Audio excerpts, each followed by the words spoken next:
అధికారానికి వచ్చినప్పటి నుంచి టీడీపీలో రోజు ఏదో ఒక కొత్త సమస్య వచ్చి పడుతూనే ఉంది. వైసీపీ హయాంలో అరాచకాలు సృష్టించిన వారిపై ఇప్పుడు చర్యలు తీసుకోకపోవటం లాంటి వివాదాలు కొన్ని మాత్రమే.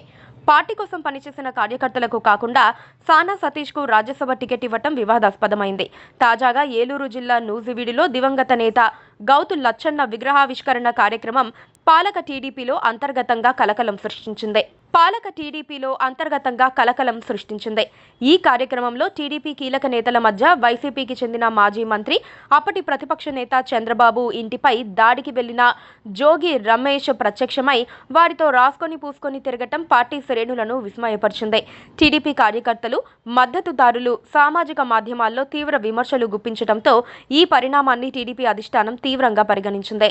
కార్యక్రమంలో పాల్గొన్న మంత్రి కొలుసు పార్థసారథి, పలాస ఎమ్మెల్యే గౌతు శిరీష నుంచి వివరణ తీసుకోవాలని పార్టీ రాష్ట్ర కార్యాలయ బాధ్యులను టీడీపీ జాతీయ ప్రధాన కార్యదర్శి మంత్రి లోకేష్ ఆదేశించారు. అయితే జోగిని మాజీ ఎంపీ కొనకళ్ళ నారాయణ ఆహ్వానించారని, ఆయన్ను వివరణ అడగకపోవడంపై పార్టీ శ్రేణుల్లో ఆశ్చర్యం వ్యక్తమవుతోంది. నూజివీడు గౌడు సంఘం నేతలు ఆదివారం ఈ విగ్రహావిష్కరణ కార్యక్రమం నిర్వహించారు.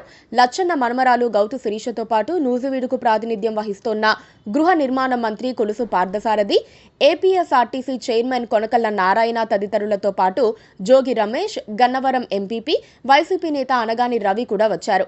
టీడీపీ నేతలతో కలిసి జోగి వాహనంపై నిలబడి ఊరేగింపులో పాల్గొనటమే కాక వేదికపై కూడా వారి సరసన కూర్చున్నారు. టీడీపీ అధినేత చంద్రబాబు నివాసంపై జరిగిన దాడి ఘటనలో ఆయనే ప్రధాన నిందితుడు. ఇక అనగాని రవి గన్నవరం నియోజకవర్గ టీడీపీ కార్యాలయంపై దాడి చేసి దహనం చేసిన కేసులో కీలక పాత్రధారి. ఇలాంటి వ్యక్తులను తమతో పాటు వేదికపై కూర్చోబెట్టుకోవటం ద్వారా టీడీపీ శ్రేణులకు ఎలాంటి సందేశం ఇస్తున్నారంటూ పార్టీ కార్యకర్తలు ఆగ్రహావేశాలు వ్యక్తం చేశారు. సామాజిక మాధ్యమాల్లో సోమవారం తీవ్ర స్థాయిలో విరుచుకుపడ్డారు. దీంతో పార్టీ వర్గాలతో పాటు నిఘా వర్గాల నుంచి సమాచారం సేకరించిన లోకేష్ కేంద్ర కార్యాలయ బాధ్యులతో మాట్లాడి ఏం జరిగిందో తెలుసుకున్నారు. టీడీపీ నేతలు జోగిని తమ మధ్య కూర్చోబెట్టుకుని కార్యక్రమం నడిపించడంపై ఆగ్రహం వ్యక్తం చేశారు. పార్థసారథి, శిరీష నుంచి వివరణ కోరాలని వారిని ఆదేశించారు. అయితే కొనకళ్లను మాత్రం వివరణ అడగలేదు. ఆ ముగ్గురిపై టీడీపీ శ్రేణులు ఒక రేంజ్లో విరుచుకుపడుతున్నారు. విలేకరుల సమావేశం ఏర్పాటు చేసి క్షమాపణ చెప్పినప్పటికీ కార్యకర్తల ఆగ్రహం చల్లారలేదు. ఏకంగా పార్టీ అధ్యక్షుడు చంద్రబాబుపై దాడి చేసిన వ్యక్తితోనే రాసుకు పూసుకు తిరుగుతారా అని సామాజిక మాధ్యమాల వేదికగా నిలదీస్తున్నారు. జోగి రమేష్ రావటం యాదృచ్ఛికంగా జరిగిందని, ఆయన్ను ఎవ్వరూ ఆహ్వానించలేదని వివరణ ఇచ్చినప్పటికీ ఆగ్రహ జ్వాలలు చల్లారలేదు. పార్టీ కార్యకర్తల మనోభావాలు దెబ్బతిని ఉంటే క్షమాపణ చెబుతున్నానని పార్థసారథి వేడుకున్నప్పటికీ ప్రయోజనం శూన్యమే అవుతోంది. అసలు ఈ కార్యక్రమం ఎందుకు ఏర్పాటు చేస్తున్నారో, ఎవరు వస్తున్నారో తెలియకుండా ఉండటానికి మీరేమైనా చిన్నపిల్లలా అని కార్యకర్తలు ఆ ముగ్గురిని నిలదీస్తున్నారు. జోగి రమేష్తో కలిసి వాహనంలో ఊరేగాల్సిన అవసరం ఏంటన్న కార్యకర్తల ప్రశ్నలకు ఆ ముగ్గురు నేతలు క్లీన్ బౌల్డ్ అయ్యారు. పార్థసారథి వైసీపీ వాసన చావని పామని, గౌతు శిరీష తన సుదీర్ఘ వివరణలో జోగి రమేష్ను ఒక్క మాట అనకపోవటం ఆమె కమిట్మెంట్కు నిదర్శనమని సోషల్ మీడియాలో కొందరు విరుచుకుపడుతున్నారు.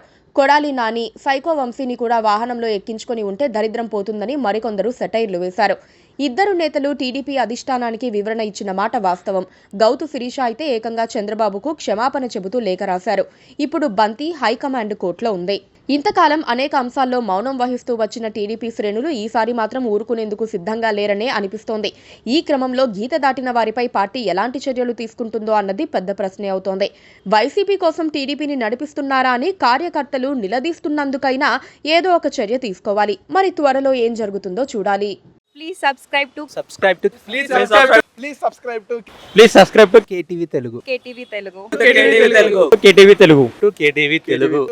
Telugu channel.